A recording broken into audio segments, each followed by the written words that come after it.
She knocked on our door with a smile like she already owned the place. Before I tell you what she said, hit subscribe and drop a comment. Tell me where you're watching from. It was supposed to be a surprise party.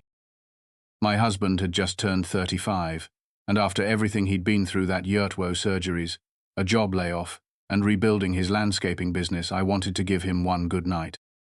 The backyard was strung with lights, the cake was in the fridge, the music cued.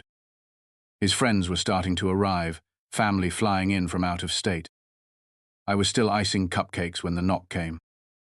She wore a red blazer and heels too high for grass, hair swept back like a newscaster. "Hi," she said. "Are you the homeowner?"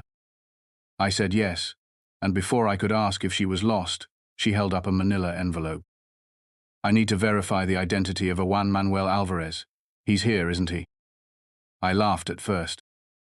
Thought it was a prank.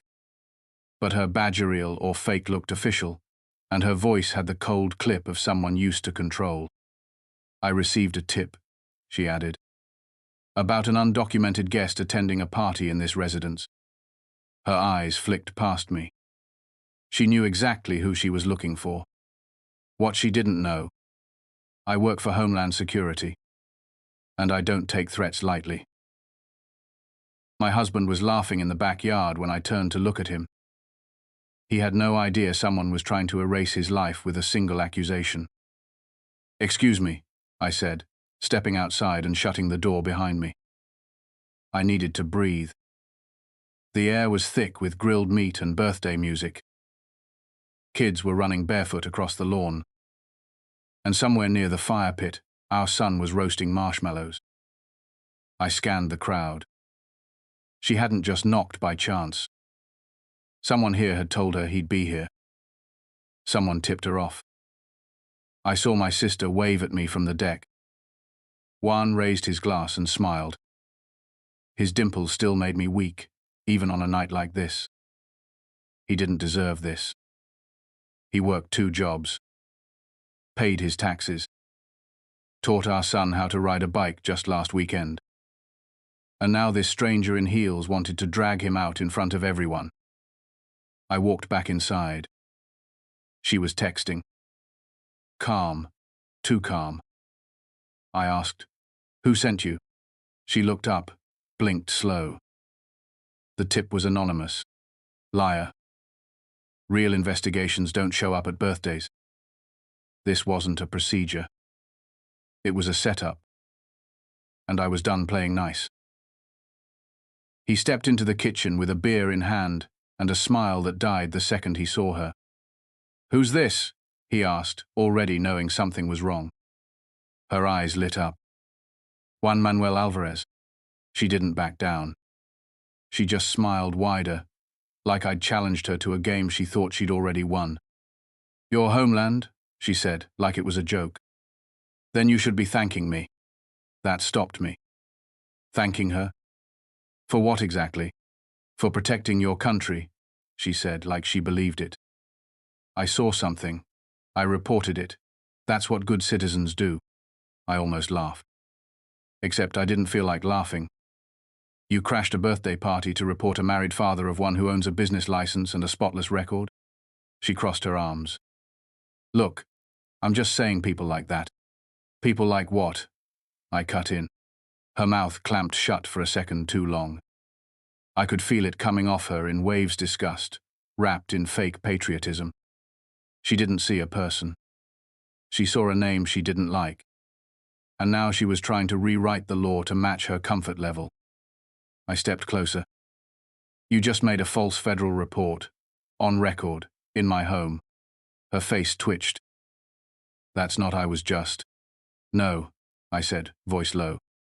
"You were just showing me exactly who you are." She didn't back down. She just smiled wider, like I'd challenged her to a game she thought she'd already won. "Your homeland," she said, like it was a joke. "Then you should be thanking me." That stopped me. Thanking her? For what exactly? "For protecting your country," she said, like she believed it. "I saw something. I reported it. That's what good citizens do." I almost laughed. Except I didn't feel like laughing. You crashed a birthday party to report a married father of one who owns a business license and a spotless record? She crossed her arms. Look, I'm just saying people like that. People like what? I cut in. Her mouth clamped shut for a second too long. I could feel it coming off her in waves disgust, wrapped in fake patriotism. She didn't see a person. She saw a name she didn't like. And now she was trying to rewrite the law to match her comfort level. I stepped closer. You just made a false federal report, on record, in my home. Her face twitched. That's not I was just. No, I said, voice low. You were just showing me exactly who you are. She pulled out her phone like it was a weapon. I have every right to call ICE again, she said, thumb hovering. Try it, I said. She blinked, caught off guard by how calm I was. Go ahead, make the call, I'll wait. I didn't raise my voice. Didn't need to. Because when someone's bluffing, silence is louder than shouting. She didn't dial. She just stood there, thumb frozen, mid-air. Then she tried a different tactic. I'm not trying to be the bad guy here. I'm just following up on a tip. If he's legal, then he has nothing to worry about, right? I stared at her for a full second. That line. That tired, rotten line people use when they want to sound like they're not the ones swinging the hammer. Except you made the tip, I said. That rattled her. I what? You gave a full name, a home address, and a false accusation to a federal line. There is no anonymous in that system. There's just traceable. Her cheeks flushed. I could feel her panic start to boil under the surface. You're lying, she whispered. I don't lie, I said. I file reports, and I've already started yours. She laughed again, but this time it cracked around the edges. You can't do that, she said. You came to my house, accused my husband of a crime, and threatened to call immigration enforcement during a child's birthday party, I said evenly. Watch me. She glanced toward the living room. She could hear the music, the laughter, the clink of glasses. Normal life continuing while she stood there, unraveling. People like him don't belong here, she muttered. I stepped in, close enough for her to see the stitching on my badge. You just committed a federal offense, I said. And now you're making it worse with every word. She shrank back slightly, eyes flicking toward the door. Fight or flight. She chose flight. Without another word, she spun on her heels and stormed out of my kitchen like she thought speed would erase the damage. I let her go. For now. I heard the door slam, then silence. I stayed there for a long moment, hands pressed to the counter, heart pounding in a steady, controlled rhythm. Then I walked outside like nothing had happened. Juan saw my face and froze mid-sentence. I gave him a small nod. She's gone, I said. But in my head, I added, not for long. I didn't tell him everything right away. Not during the party. Not while our son was chasing balloons and the grill was still warm. Some things can wait until the candles are blown out. Juan kept looking at me, though. That quiet look he gives when he knows I'm holding something in. I smiled through it. Held his hand when we sang Happy Birthday. Took photos.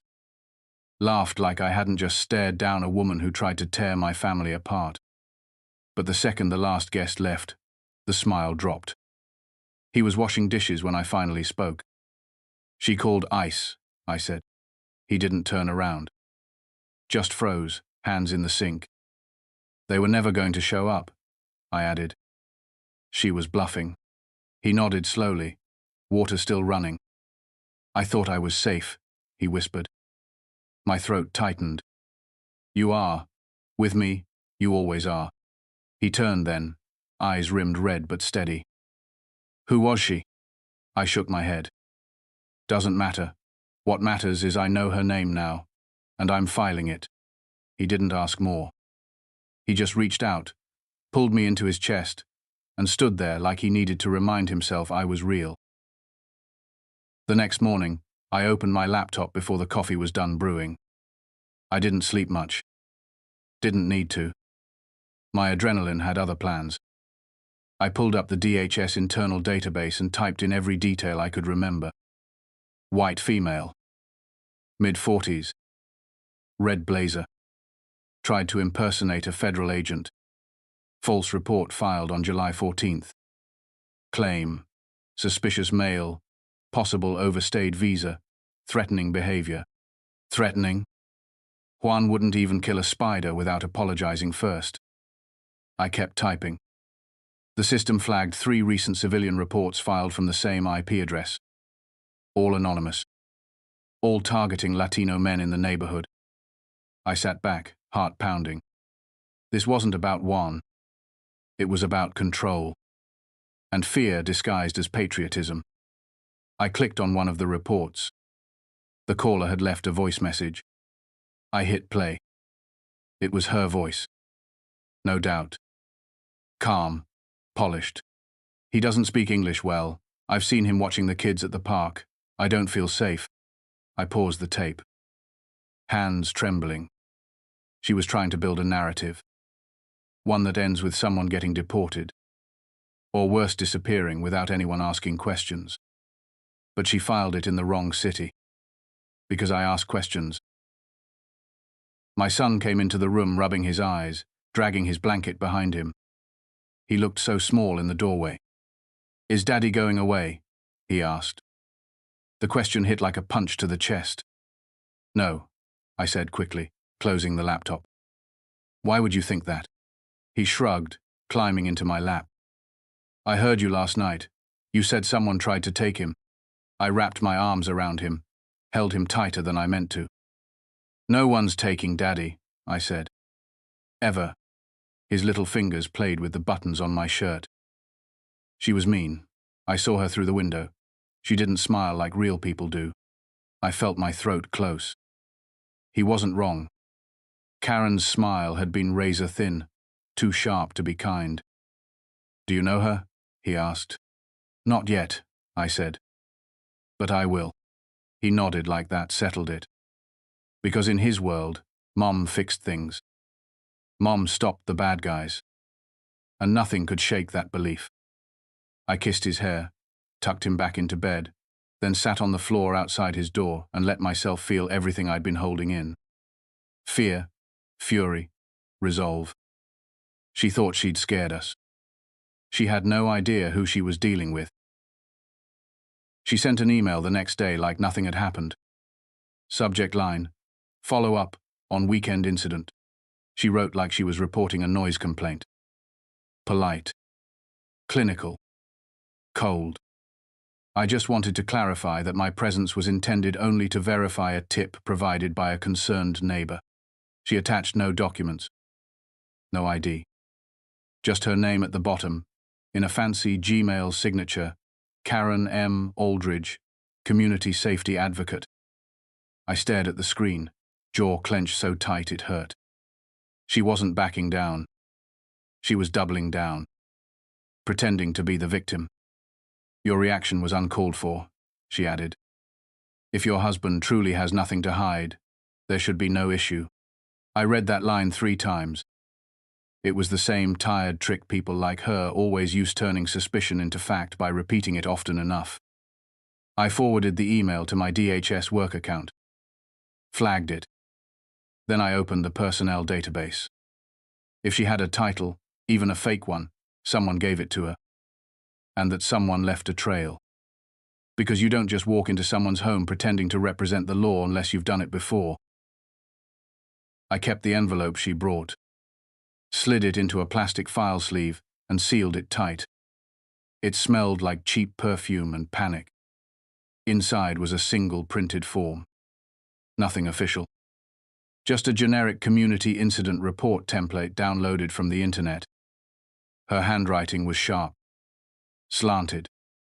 She wrote, "Suspected unlawful presence," in the description box, and circled it 3 times.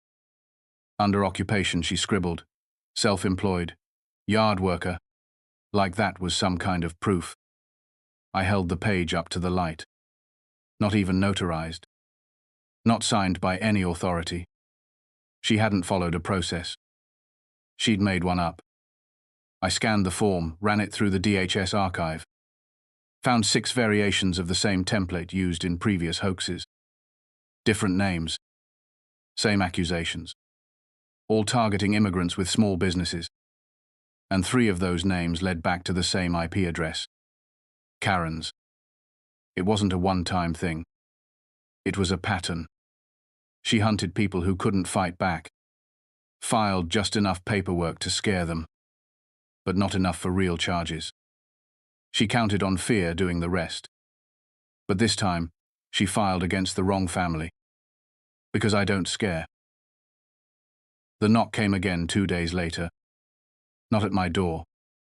At my husband's job. They showed up with clipboards and quiet voices. Suits. Badges. Real ones this time. They asked for him by name. Asked to speak. Off record. He called me immediately. I could hear the tension in his voice. "Babe," he whispered. "They're here. They said someone submitted a concern. Something about misrepresentation on an I-9. My chest went ice cold. That was new. Karen had escalated. This wasn't just harassment now. It was character assassination. I told him to stay calm. To say nothing. And to hand them the folder I made for him 3 years ago, the one with every legal document, every verified form, every receipt, ID, and tax record tied with a blue band. "Let them flip through it," I said. "They won't find anything." He did exactly that. They reviewed it. And left without a word. No apology. No explanation. Just silence and retreat. When he called me back, he didn't say anything for a while. Then, softly, I felt like I didn't exist for a minute. "You do." I told him. And now I'm going to make sure they know it. I walked into the field office like I belonged there. Because I did. Badge clipped. Hair tied back. Eyes forward. I wasn't Isabella the wife anymore. I was Isabella Torres, Homeland Security Division 6. The front desk agent looked up, halfway through his sandwich. He blinked, then smiled when he saw my credentials. "Director Torres, everything all right? Need to speak to whoever handled the I-9 check at this address yesterday." His smile dropped. He typed fast. Frowned. "Looks like it was Agent Morales and Ramirez. They're in the review bay." I nodded. Took the stairs 2 at a time. Found them hunched over a desk, flipping through files. Morales saw me first. Stood up fast. "Director Torres, we didn't know that you were harassing my husband at his place of work," I said flatly. Ramirez swallowed hard. "Ma'am, we didn't know he was your—" "Does it matter?" I snapped. "What tipped the visit?" They exchanged glances. Morales exhaled. "Anonymous referral through the external fraud line, flagged as priority by someone inside our civilian audit channel." I felt my jaw tighten. She had connections. But so did I. She filed it under her middle name. Classic move. Karen Michelle Aldridge. Used her husband's work email as the sender tag. But the writing was hers. I'd heard that voice already. Twice. I pulled up the report on Morales' screen. Skimmed past the buzzwords concerned citizen, suspicious behavior, non-compliant documentation. All meant to sound helpful. But every line dripped with venom. "She's done this before," I said. Morales frowned. "We've had a few flagged entries from her account, but they never stuck. Nothing with weight. Because she goes after people who can't push back." I clicked into the audit log. Found 3 cases dismissed quietly, marked unsubstantiated. Different names. Different zip codes. Same wording. "She crafts them like scripts," I muttered. Ramirez leaned over. "What do you want us to do?" I looked them both in the eye. "Pull every single file she's touched, from the first complaint to the last. Cross-check internal referrals, badge access, and communication logs. If anyone helped her push that referral to priority status, I want a name. They nodded. Not as agents. As people who'd seen enough. Karen made herself look like a victim. But now she was officially under federal review. I didn't go home right away. I sat in the car outside Juan's job and watched him through the windshield. He was talking to one of his workers. Smiling. But it didn't reach his eyes. He looked like someone bracing for impact that never came. When I finally walked up, he glanced over and tried to stand taller. Everything okay? I nodded. They're not coming back. His shoulders dropped half an inch. You sure? As sure as I am about the sunrise. He took a slow breath. Then another. He didn't ask questions. He trusted me. But I could feel the damage underneath. A kind of quiet humiliation no paperwork can undo. How do I look? He asked suddenly. I blinked. What? He pointed to his shirt. Do I look like a threat? I didn't answer. I just reached out and fixed the collar of his shirt. You look like my husband. That was enough for him. He nodded. Went back to work like nothing had changed. But I knew better. Something had. And I was about to make sure it never happened again. I filed the internal request that night. 3 clicks. 1 form. Subject: civilian misuse of federal reporting channels. It went straight to the Oversight Division. No red tape. No delay. Because I knew how to write it in a way that made people listen. I didn't call her a Karen. I called her a serial civilian actor with a pattern of racially targeted, falsified reports intended to weaponize federal systems against non-white individuals. It wasn't dramatic. It was fact.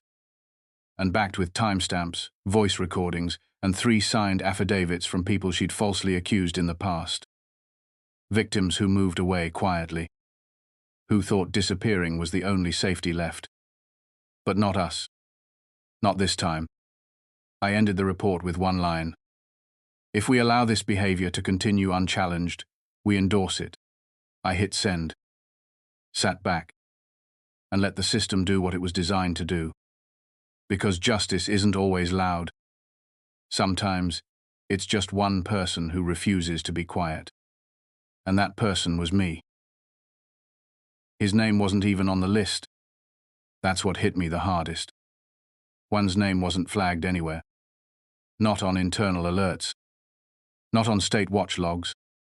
Nothing. He was clean. Always had been.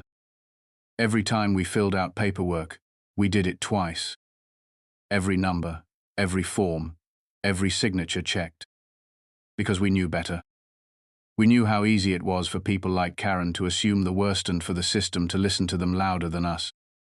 But now we had proof. She hadn't responded to a flag. She created one. Filed it from her own laptop using language that sounded official but had no legal foundation. I traced the referral trail all the way back. The moment it was escalated to field action was when someone in admin bypassed normal screening protocol.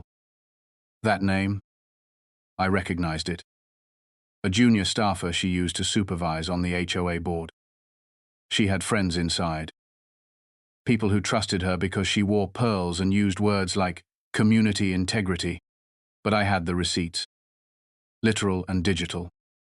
And now her web was starting to unravel. Karen made the report herself. That much was clear now. She tried to make it look like it came from a concerned neighbor. But the file metadata didn't lie. Her name was buried in the PDF properties. Authored by KM Eldridge Admin. I almost laughed when I saw it. Not because it was funny, but because she thought she was smarter than the system. She built her lie like a spreadsheet. Columns of observations, checkboxes for behavioral risk, and a list of targets she labeled priority review. My husband was at the top. Underlined twice. Next to his name, she wrote, possible threat to neighborhood order. Neighborhood order. Because he played music while unloading tools. Because his friends spoke Spanish when they dropped by. because we had a birthday party and didn't invite her. She used words like safety and compliance, but all I saw was control. This wasn't just about Juan anymore. This was about the people she'd silenced. The ones who didn't fight back, who packed up and left quietly because someone like her decided they didn't belong. But we weren't leaving. She was. Her statement was a lie from start to finish. She claimed to have witnessed suspicious behavior multiple times, but the dates didn't line up. One of the days she listed, Juan was out of town with our son visiting his parents. Another day, he was working a city-approved contract with 3 signed witnesses and payroll records. She said he avoided eye contact and appeared evasive. He wears sunglasses when he works in the sun. She said he lingered near the park without a child present. Our son had soccer practice. Juan brings orange slices. She said he mumbled when spoken to. He has an accent. Not a crime. She used the same vague, coded language I'd seen in discrimination cases before. He didn't look right.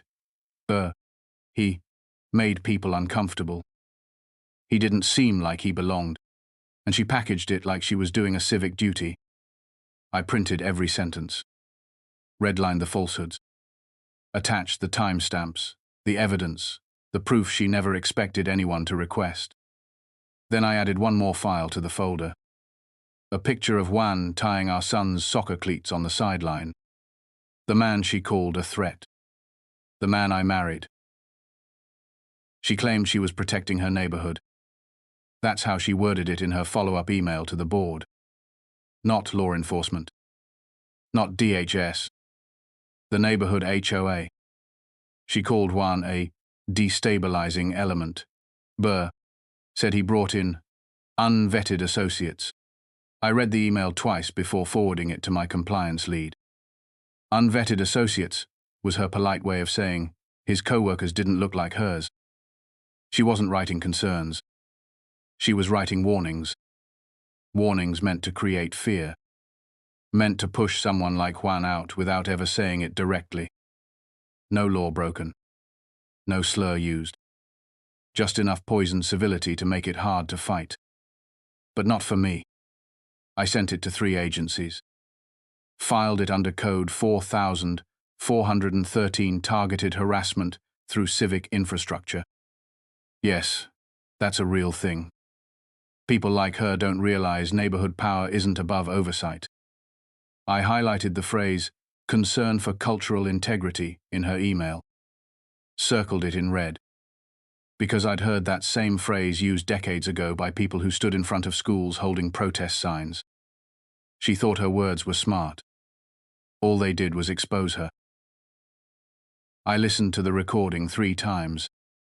The one she left on the hotline. Voice clear. Steady. No hesitation. This is Karen Aldridge. I'm calling to report a potential undocumented worker operating in our community. His name is Juan Manuel Alvarez. He lives at... I paused it there. Hearing her say his name like that, like it was something dirty, made my stomach turn. She didn't sound scared. She sounded proud. Like she thought she was doing something noble. Like she thought someone would thank her.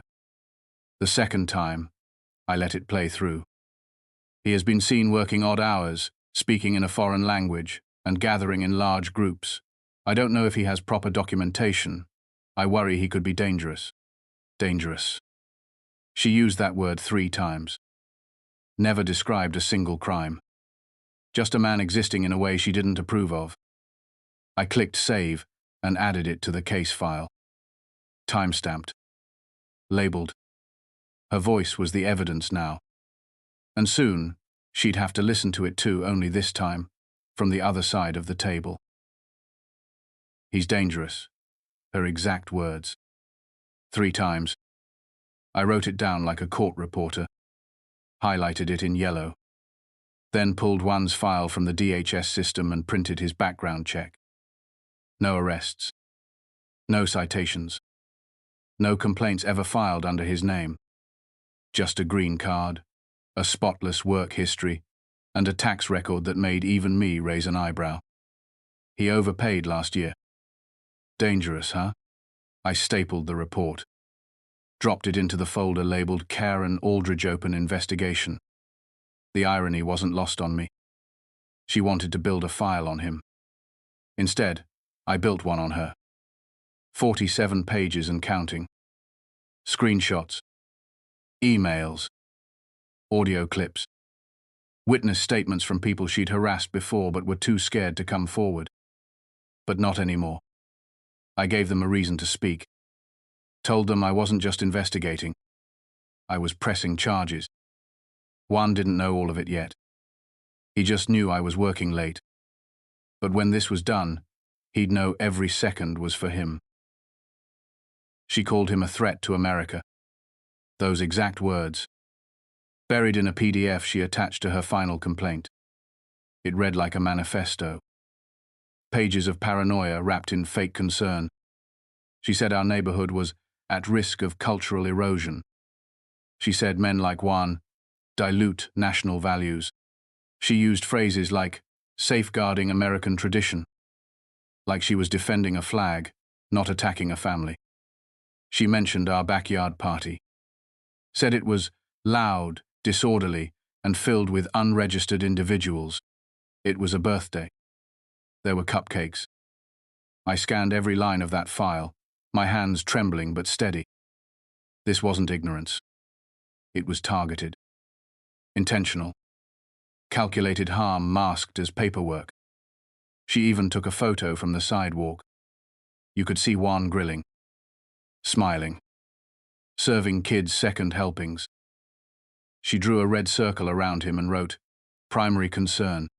I printed it out. Put it next to a picture our son drew of his dad holding balloons. Two versions of the same man. One twisted by hate. The other drawn by love. Only one of them was real. I spoke to her boss the next morning. Didn't make an appointment. Just walked into the office with my credentials and a folder thick enough to make a sound when I set it down. He was mid-sip of his coffee. Paused. Startled. "Can I help you? You oversee Karen Aldridge?" His face twitched like he knew what was coming. "Yes. I mean, she chairs the safety subcommittee. It's a volunteer position. Then consider this a courtesy visit." I opened the folder. Laid out the timeline. Her false reports. The photos. The voice recordings. The email sent under her name from your HOA account. He stopped blinking. "You understand this implicates your entire board in misuse of authority under Federal Policy Code 4413. He swallowed hard. I didn't know the extent. You didn't want to. I leaned in. Which makes you either negligent or complicit, and I can file both. He looked like he aged 5 years in 5 seconds. I stood up, tucked the folder under my arm. You have 24 hours to remove her from her position. If not, you'll be the one answering next. He didn't argue. Because men like him fold fast when someone finally turns on the lights. Karen had a pattern. It wasn't random. It was structured.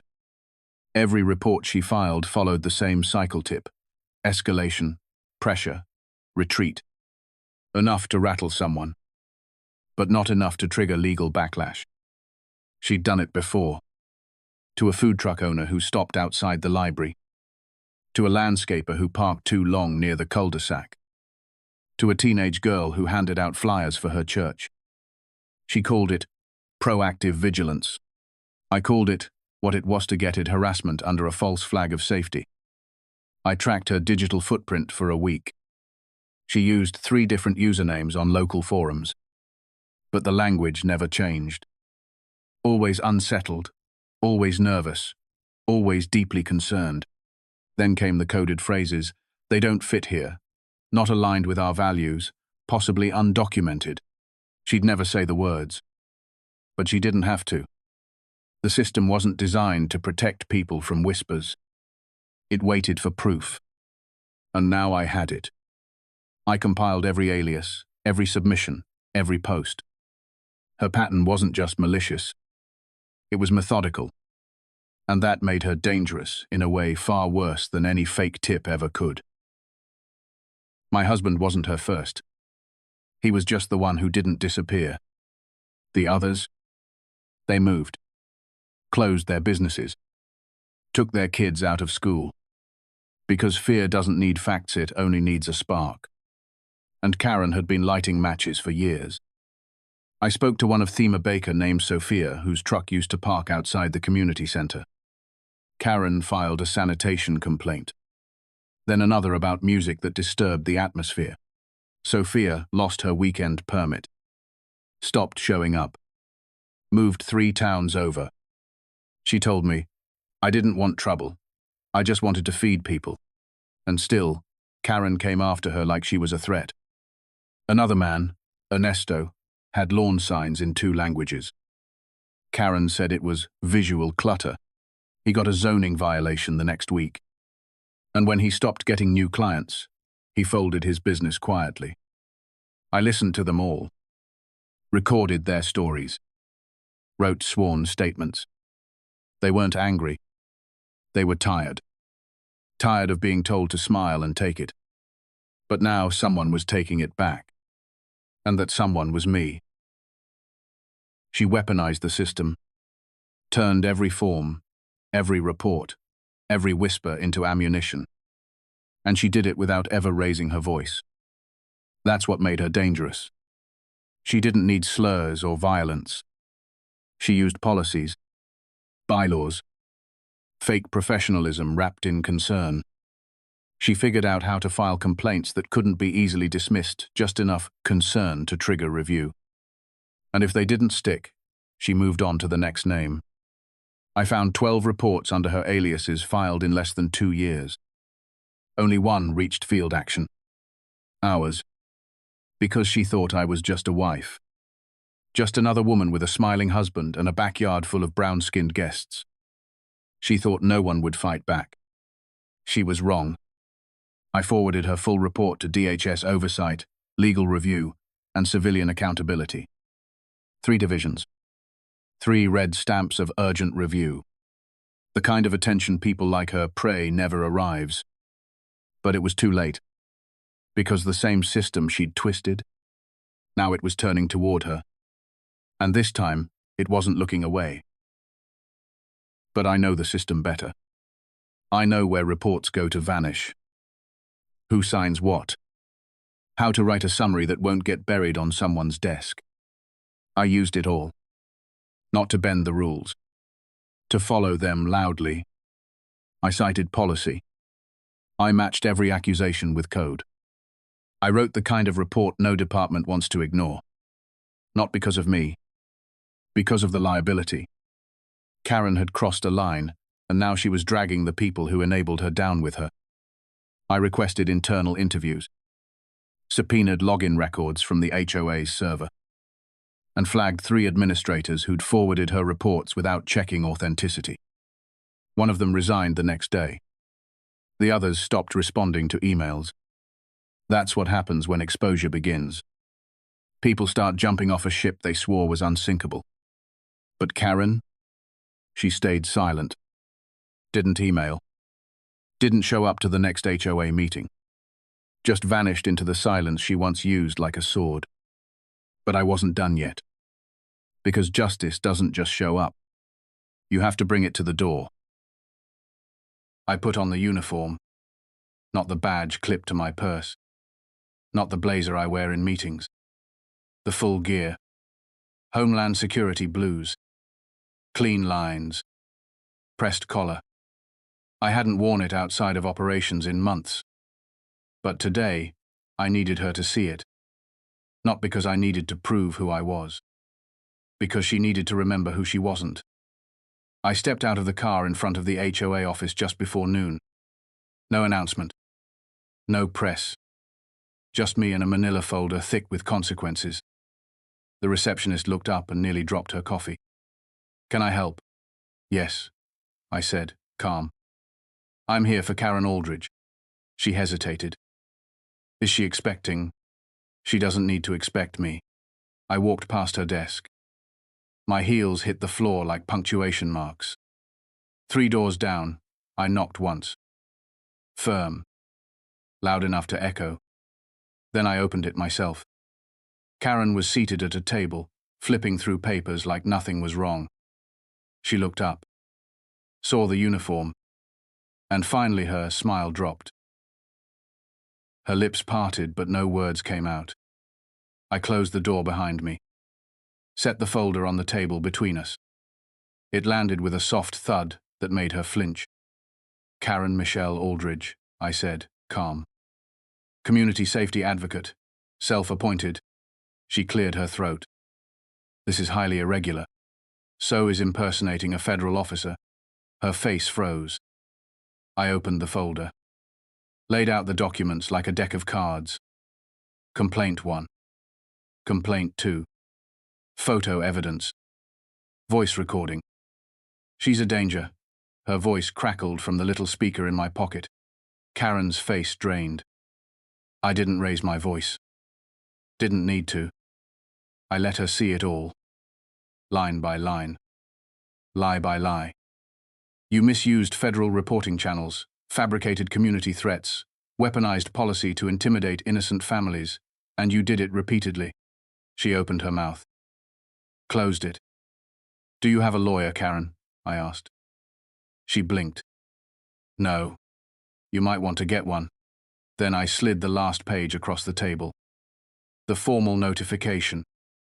An active federal inquiry had begun. Signed. Stamped. Sealed in her name. Her boss froze when he saw me. He was coming down the hall with a folder tucked under his arm. Saw the uniform. Saw Karen pale across the table. And suddenly forgot how to walk. He stepped into the room like he wanted to disappear into the carpet. Director Torres, we didn't realize this was a federal matter. It wasn't, I said. Until she made it one.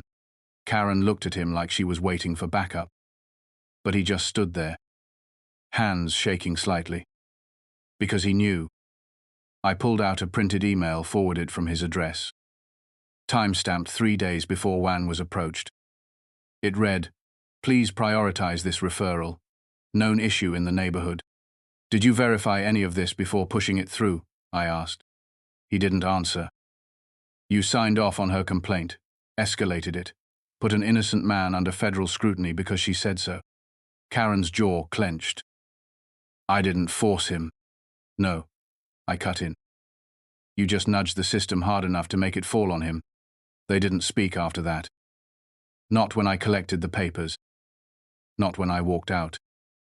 Sometimes silence is just the sound of people realizing they've finally been seen. Your DHS? The young staffer asked as I walked past the front desk. He couldn't have been more than 25. Shirt untucked. Face pale. I turned, met his eyes. Why? He swallowed. I thought this was just like a neighborhood thing. I didn't know it got real. It was always real, I said. For the people she targeted, it was real every time they checked over their shoulder, every time they kept their kids home, every time they stopped speaking their language in public. He looked down. Did you forward her reports? He nodded slowly. I didn't read them. She just said they were important, said the board would take care of the rest. Did she tell you who the reports were about? Just said they were not a good fit for the community. There it was again. That phrase. I took a slow breath. You were part of it, even if you didn't mean to be, but you have a chance to fix that now. He nodded again. Faster this time. I'll cooperate. Good. Because his name was already in the file. And I believe in giving people one chance to choose the right side. I requested full recordings. Phone logs. Email backups. Any surveillance footage tied to Karen's access badge. The board had installed cameras last year for safety. Now they were working in my favor.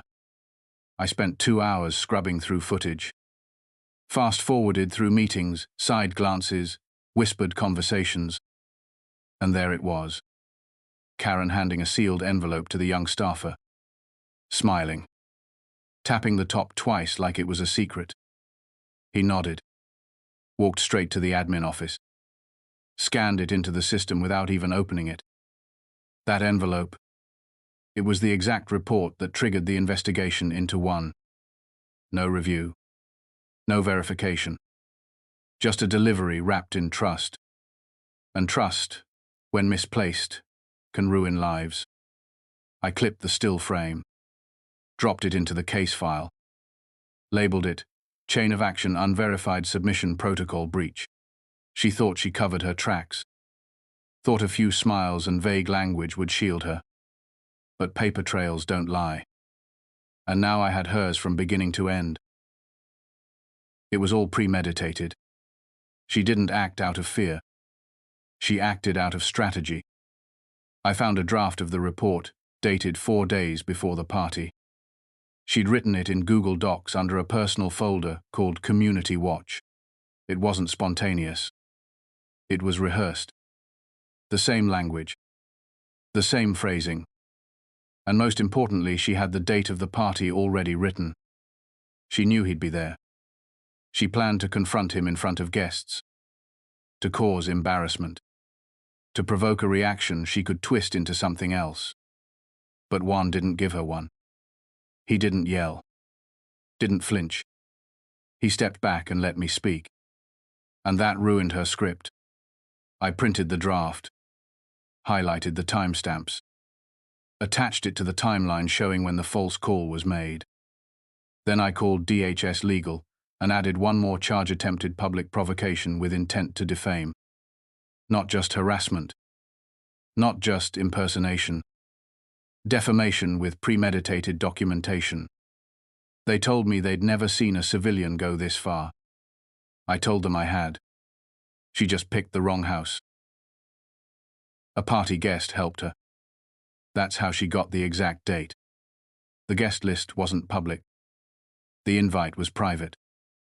Sent through a group chat of friends and neighbors. One of them forwarded it to her. I found the forwarded message in her email archive. Subject line: he's planning something Saturday. Might be worth looking into. No name. Just a burner email, created the week before. But the phone number used for verification matched a contact I already had. Jason. Our neighbor 3 houses down. He showed up late to the party. Didn't bring anything. Stayed for 20 minutes. Left just before she knocked on our door. I remember thinking it was weird at the time. Now I knew why. He was feeding her information, letting her know when to strike, all while standing in our backyard like he belonged there. I took a screenshot of the verification link, sent it to our attorney. Not for retaliation, for record. Because the people who stand by and watch it happen, they're just as guilty as the one who lights the match. The tip wasn't anonymous. She wanted it to be. She labeled it that way. Checked the box that said, "Do not disclose source." But systems don't forget. And she didn't know how metadata works. I pulled the original submission form, cross-referenced the IP address, then matched it to her HOA work laptop, which had pinged the same server earlier that morning. Same login, same browser, same exact time her account forwarded the party invite. She filed it from her desk at 9:17 a.m., then went out for coffee. Like she hadn't just tried to ruin someone's life. The arrogance, the ease. It wasn't carelessness. It was confidence. She thought no one would look, that no one could. But she didn't know I'd been trained to investigate people who hide behind protocol. Didn't know I teach junior agents how to track digital fingerprints. She'd picked the wrong opponent. And now her entire lie was falling apart in numbered timestamps and verified server trails. I attached it to the final report. Top of the packet. Underlined one sentence in red. This report was submitted anonymously. Not anymore. I had enough for a full report. 72 pages. 6 audio clips. 4 sworn statements. 3 cross-referenced digital logs. 1 voice recording of her saying my husband was a threat By his nature. That line stuck with me. By his nature. What does that mean, Karen? By his name? His accent? The color of his skin? It was all there now. Not scattered. Not anecdotal. Organized. Clear. Unshakable. I uploaded it to the secure server, flagged it for immediate legal escalation, and copied 2 regional directors. One of them called me within the hour. He sounded tired, but alert. "I've reviewed the file," he said. "And I believe we're going to need to open a formal inquiry." "Already started," I said. Silence on the line. Then a low whistle. "Damn, you don't play around." "No," I said. "Not when it's my family." I hung up and stared at the closed file. Then I whispered to no one. "Now it's your turn, Karen." My husband held me that night. Didn't say much. Didn't need to. He knew something had shifted.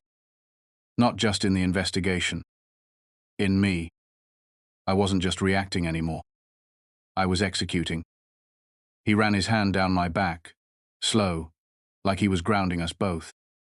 "You don't have to carry this all," he whispered. I pulled back just enough to look him in the eyes.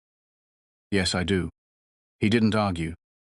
He just nodded, like he finally understood this wasn't about revenge. It was about dignity. About making sure no one else felt what we felt that day.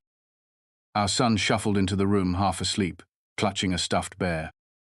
Juan scooped him up without a word. Held him tight between us. That moment, BR, no noise. No fear. Just breath and warmth, and the silence of something held together on purpose. "I don't care what people think of me," Juan said quietly. "But thank you for making sure they know who I really am." I kissed his cheek. "They'll know, and so will she." We filed official charges the next day. False reporting. Harassment under color of authority. Civil rights violation under Title VI. The paperwork was thick. Precise. It took 3 hours to process through legal. But once it was stamped, BR, it was unstoppable. Karen would be notified by certified mail and email, both with signature requirements. I asked to deliver it myself. Request approved. She wouldn't just read the consequences. She'd see them handed to her by the woman she tried to humiliate. I dressed simply. No uniform. No badge. Just me. The mother. The wife. The woman she tried to erase.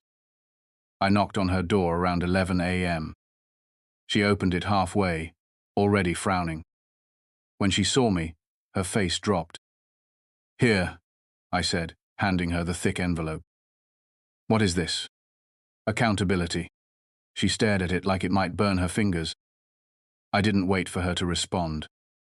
I turned and walked back to the car, never once looking over my shoulder. Karen got suspended within 48 hours. Not just from the HOA board. From her city volunteer position, too. Turns out she served on the local community review panel. Conflict of interest. That's what they called it in the notice. I called it overdue. Her name was scrubbed from the neighborhood directory by the end of the week. Her face disappeared from the HOA newsletter. Even the community bulletin board outside the grocery store lost her photo overnight. It didn't fix everything, but it felt like the first shift in balance. She sent no reply to the charges. No apology. But silence is loud when it comes from someone who never stops talking. Our neighbors noticed. A few even knocked on our door. One brought tamales. Another just said, "We didn't know. We're sorry." I didn't need their words, but I appreciated them. Because for once, people were looking in the right direction. Not at one like he was something to explain, but at her. At the person who used the system to do her dirty work. And for the first time, that system pushed back. Her apology was fake. Typed in a font that tried too hard to look personal. posted in the HOA newsletter like a press release. To those who may have misunderstood my intentions, I deeply regret any discomfort my actions caused. Discomfort? She tried to have my husband deported, filed false reports, sent officials to our home. And she calls that discomfort? She didn't sign it with her title, because she didn't have one anymore. Just Karen. No bold print. No fancy signature. Just a name on a page that nobody read twice. I printed it anyway.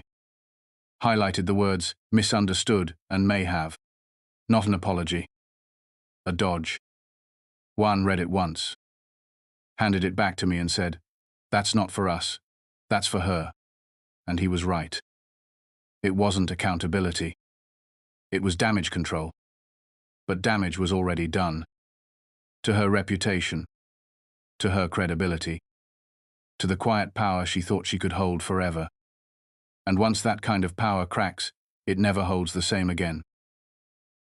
I met her in the hearing room 2 weeks later. Federal mediation.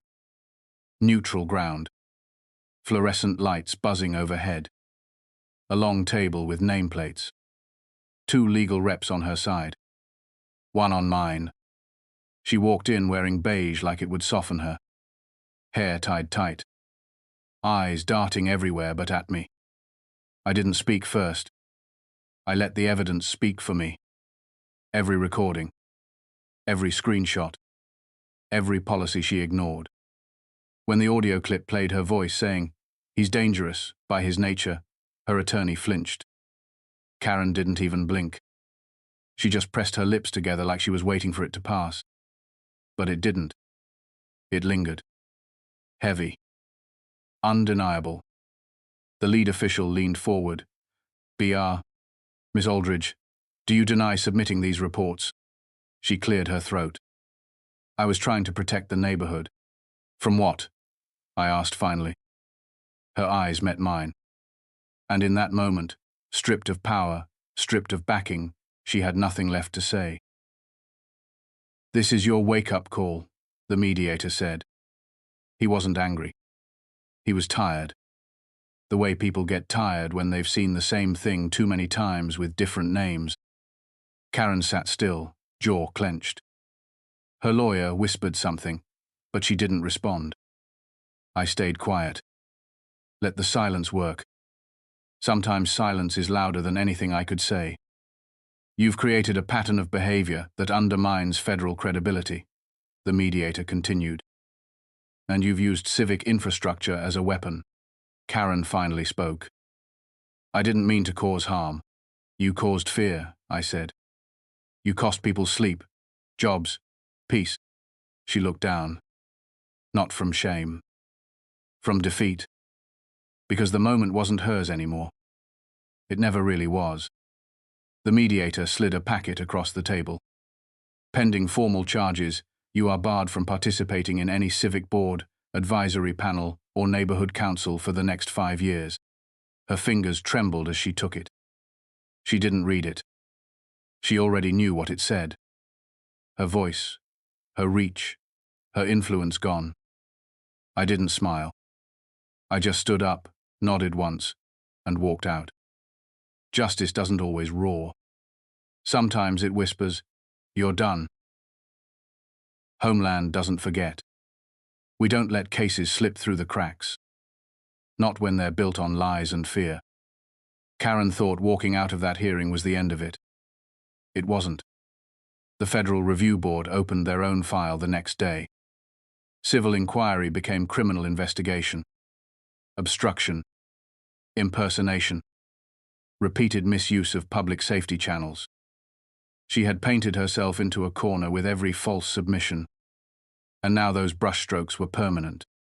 They flagged her credentials, cross-checked her access history, even dug into past claims she filed in other cities before moving here. Turns out, this wasn't her first time playing watchdog, but it was the first time someone called her bluff at every level. And that changes everything. Her attorney reached out to offer cooperation. I declined. This wasn't a negotiation. It was documentation. Consequences don't get bartered down just because you're used to being believed. The system she tried to bend was standing back up, and I was making sure it didn't forget how she tried to break it. I made her read her own words, not out of spite, out of principle. During the deposition, I handed her the printed transcript of the call she made, told her to read it aloud for the record. She hesitated, looked at her lawyer, but the room was quiet. The request was legal. She held the page like it was glass, cleared her throat. "This is Karen Aldridge. I'm calling to report a possible undocumented individual at..." She stopped. Eyes flicked up, like she wanted permission to disappear. "Keep going," I said. Her voice shook the second time. "He's dangerous. I don't feel safe. He doesn't belong here." Silence after that. Her voice didn't just fill the room. It filled the file. Became evidence no one could spin. That's the thing about recorded lies. They don't care who you think you are. They only care what you said. And Karen said enough to bury her own defense. She set the page down slowly. Didn't say another word. Because this time, there was no way to talk her way out. The judge didn't flinch. Didn't raise a brow. Didn't lean in when Karen tried to soften her story. He just listened. Stone quiet. Like a man who'd heard too many of these before. "Do you acknowledge the harm your actions caused?" he asked. Karen's voice was barely a whisper. "If I caused offense..." He held up a hand. "No, not offense. Harm. Words matter in this room." I could have applauded. But I just sat still, hands folded, listening. Karen shifted in her seat. Her lawyer whispered again, desperate. But it was too late. The timeline was clear. The pattern undeniable. The judge looked down at the printed packet, then up at her. "This court finds sufficient grounds for civil penalties and formal restriction of future civic service. A public notice will be issued. Additionally, this case will be referred for criminal review." Karen's mouth fell open. Finally, something real showed on her face. Fear. Not the kind she fabricated. The kind that comes when consequences stop being a theory. I didn't smile. I didn't celebrate. I just exhaled and felt the weight start to lift. My husband got his green card renewal approved the same week. Expedited. Stamped. Delivered straight to our door like a quiet victory. He held it like it might vanish. Ran his fingers over the seal like he was memorizing it. Then he looked at me, eyes glassy but steady. "I shouldn't feel this relieved just to exist." "You shouldn't," I said. "But here we are." He sat down at the kitchen table and just stared at it for a while. Our son came in with marker stains on his shirt and asked if it was a new driver's license. Juan laughed, the first real laugh in weeks. "Sort of, buddy," he said. "It's something that says I can keep being your dad without anyone knocking on the door." Our son didn't fully get it, but he nodded like it was important. Then handed Juan a sticker and said, "You can put this on it so no one takes it." I swallowed the lump in my throat. Not because of the card, but because of what it cost just to keep it safe, and how close we came to losing what should have never been questioned. Our son gave him the news before I could. Busted through the door holding the envelope like a trophy. "Daddy, it came. You get to stay forever." Juan froze mid-step, still holding a dish towel. He looked at me. I nodded. "It's real." He knelt down, arms open. Our son crashed into him like it was a touchdown. "I told my teacher you're the best dad ever," he mumbled into his shirt. Juan laughed through his tears. I stood there watching them, back pressed to the doorway. And for the first time in weeks, I let myself breathe all the way in. Because the fight was never about paperwork. It was about protection. About dignity. About making sure a boy never had to ask again if his father was going to disappear. Juan stood, lifting our son with him. "I guess we're celebrating tonight," he said, wiping his eyes. I smiled. No guess about it. He kissed me on the forehead, gentle and sure, then said something I'll never forget. "You didn't just protect me, you reminded me I belong." And for the first time, he believed it. We hosted another party a month later. Same backyard. Same string lights. Same music Juan liked to play when he grilled. But this time, everything felt different. There was no tension beneath the smiles. No one watching the street. No quiet glances toward the front door. Just laughter. Food. Peace. People showed up with folding chairs and homemade salsa. Neighbors who used to wave from a distance stayed longer this time. One brought balloons for the kids. Another helped string lights through the trees. Our son ran barefoot through the grass, yelling that it was the best day ever. Juan stood at the grill, flipping carne asada, telling stories. And no one looked at him like he didn't belong. Because he did. He always had. Karen's house stayed dark that evening. No one parked in her driveway. No curtains moved. She wasn't invited. Not because we were petty. Because she chose to exile herself the moment she decided someone else's joy was a threat. And this time, I invited everyone. Not just friends. Everyone. The neighbors who stayed quiet before. The ones who looked the other way. The ones who weren't sure what side to stand on. Because I wanted them to see it for themselves. See who we were. See what we'd built. Not in defiance. In pride. Juan gave a short speech before we cut the cake. He doesn't like speeches. But he stood there anyway. One hand on our son's shoulder, the other holding a plate full of his favorite tres leches. "I used to think being here was something I had to prove," he said. "But I've realized I don't have to prove anything to anyone. I love this country. I love this neighborhood. And I'm done feeling like I need permission to belong." Someone clapped. Then another. Then the whole yard filled with applause. No one looked away. No one walked off. They saw him.